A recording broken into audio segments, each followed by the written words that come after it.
Bharatiya Janata party, जिसका आत्मविश्वास 7वें आसमान पर है कि वोटर्स लिस्ट में खेला हो बे। दूसरी बात, गोदी मीडिया जो आप तक जानकारी गलत पहुंचा रहा है। और तीसरा, चुनाव आयोग जो आप तक आने वाली जानकारी को रोक रहा है। यही मैंने अपने इस कार्यक्रम में प्रमाणित किया। सबसे बड़ी बात, चुनाव आयोग को पारदर्शिता से जो बात कहनी चाहिए वो कौन कह रहा है? वो भारतीय जनता पार्टी के नेता कह रहे हैं, गोदी मीडिया कह रहा है। वो खुद सामने नहीं आ रहे हैं, वो सिर्फ और सिर्फ राहुल गांधी को धमका रहे हैं।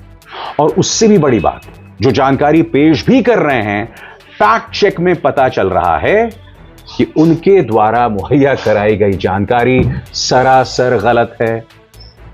तो ऐसे में चुनाव आयोग की क्या मजबूरी है? इसके अलावा लगातार ये खबरें आ रही हैं कि चाहे मध्य प्रदेश हो, उत्तर प्रदेश हो या फिर कर्नाटक, एक कमरे में 80 वोटर्स का एड्रेस रजिस्टर्ड है।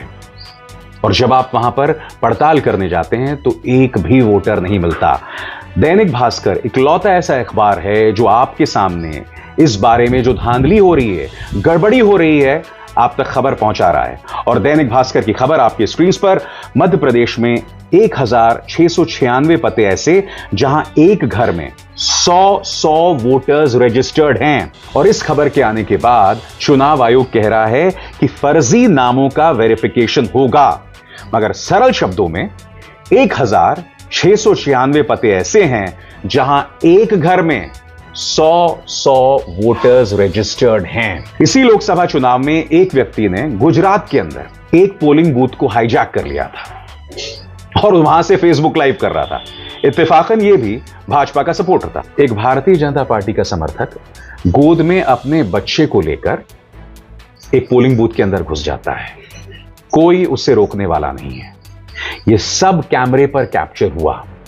अब इसे जोड़िए राहुल गांधी के एक्सपोजे के साथ, उनके एटम बॉम्ब के साथ। अब सोचिए ये सब कितने बड़े पैमाने पर हुआ।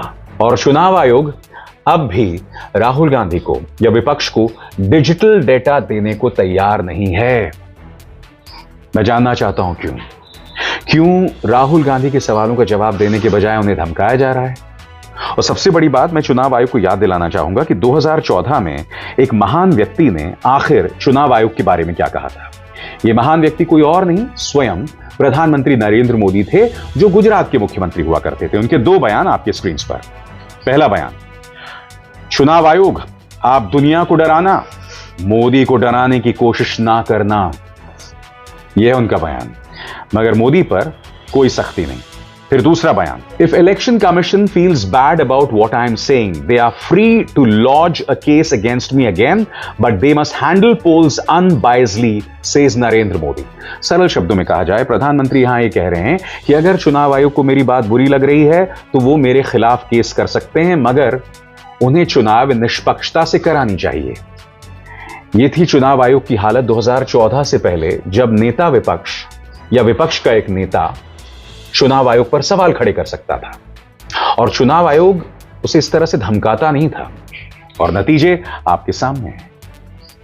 और आज जब नेता विपक्ष सवाल करता है तो उसे बदनाम किया जाता है, चुनाव आयोग जानकारी को हटा देता है।